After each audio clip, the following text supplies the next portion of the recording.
Is Uhuru Kenyatta to be blamed for the ongoing political crisis in the country and SHA not working the fuel crisis, the ongoing lives that are being lost in the orders of the government? Well, let us listen to Uhuru Muigai Kenyatta. But before we continue, welcome back to our channel.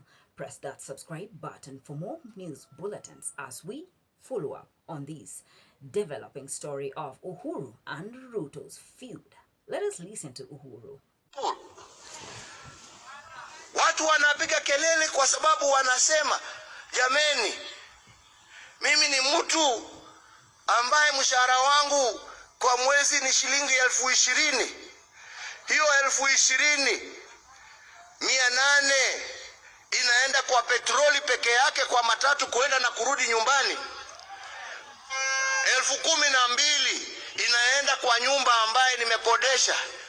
Nimebaki na 2,000 ya kulisha watoto wangu na kuwapeleka shule. Hiyo ndiyo shida. Ongelesha shida, hapana ongea mambo ya kabila na ya nini. Ama ni namna gani wenzangu? Na kama unataka tusaidiane kutatua hiyo shida, semeni tutatue hiyo, lakini kwenda kuweka shida ati uweke ati ni kwa sababu ya huyu, ni kwa sababu ya huyu.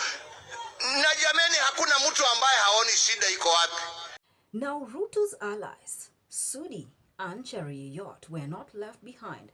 They had a major fireback at former President Uhuru Kenyatta. Is Uhuru Kenyatta a big threat to this government? Because each time he speaks, Ruto's allies are always quick to respond with a political arrow. Let us listen to Sudi and Cheruiyot firing back at Uhuru Kenyatta. Uhuru Muigai Kenyatta. Nimeshangaa sana wanasema ati uitwe. Kama kuna mtu aliumiza nchi, kama kuna rais wa Kenya wanatumulia,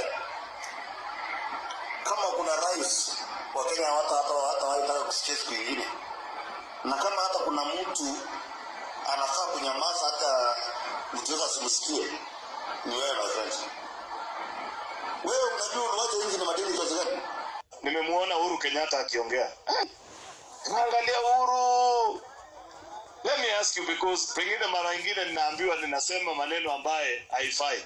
Niko na swali moja tu kwa Uhuru. Kuna kitu mzuri umewahi kuona William Ruto amefanya Kenya hii?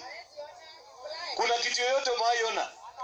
Because every time you take the microphone, my brother and our former president, you speak as if when you were president we used to live in heaven. Maybe you don't know. We equally suffered when you were president. Let me tell you, things were terrible before you became president. Let me inform you, President Uhuru Kenyatta. Farmers used to buy fertilizer at 7,500 shillings when you were president. Today, when William Ruto is president, they are paying 2,500. Let me inform you, President Uhuru Kenyatta, because you may not know.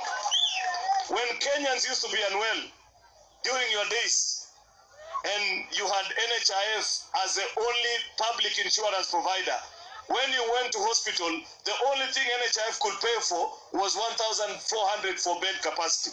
Today, you can meet more than 10 million Kenyans who have walked into a hospital, both public and private, and have had their bills either partially or fully paid for by SHA. That is the work of William Ruto, let me tell you, my friend. Let me inform you that when you're president, the dollar had gone all the way to 170 shillings. Today, it has been stabilized because of the good work. When President Mwai Kibaki handed over this country to you, the debt was at 1 trillion. You left it at 10 trillion.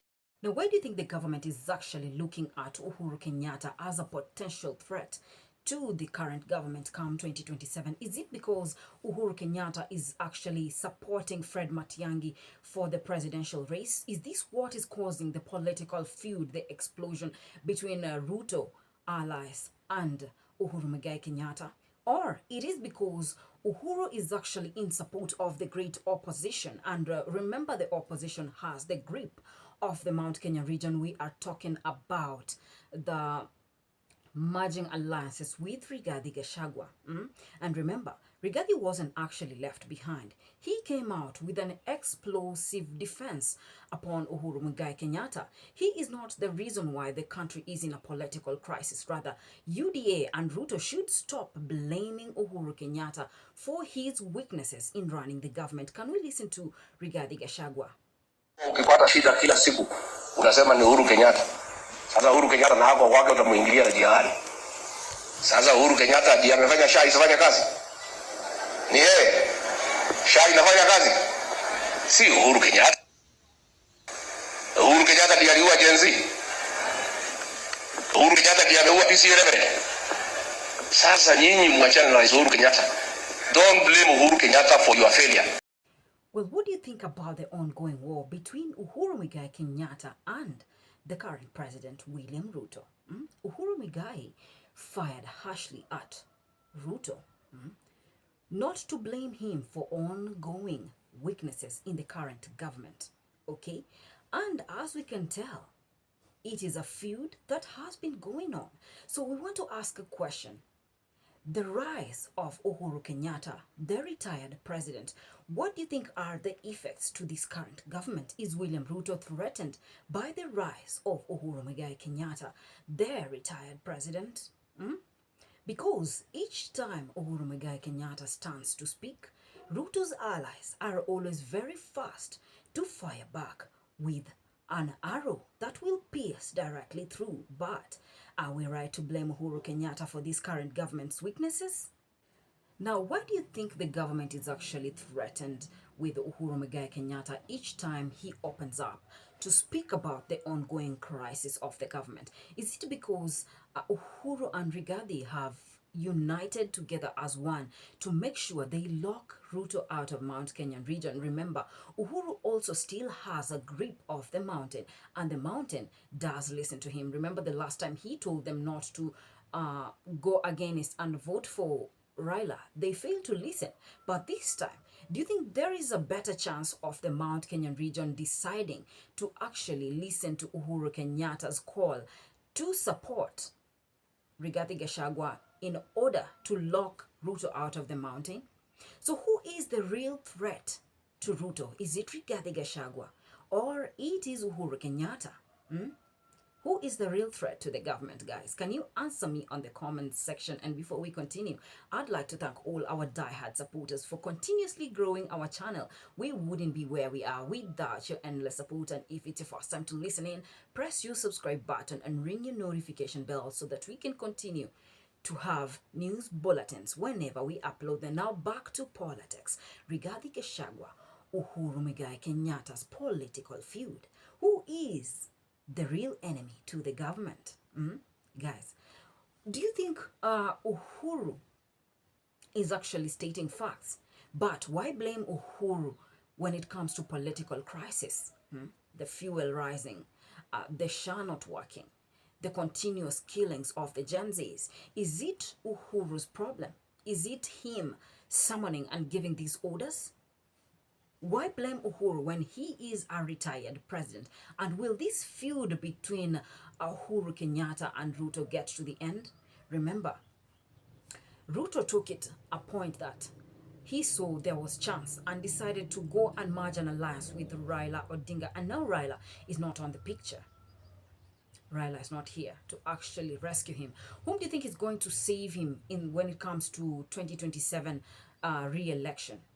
Remember, Ruto is looking for allies. And if he can't find these allies, what to do? Mount Kenya is already gone, remember. And Mount Kenya, speculations are, he is the decider of the votes. The Mount Kenya decides who becomes president because of the population and the numbers. Remember, in politics, it's always about the numbers. Don't forget that.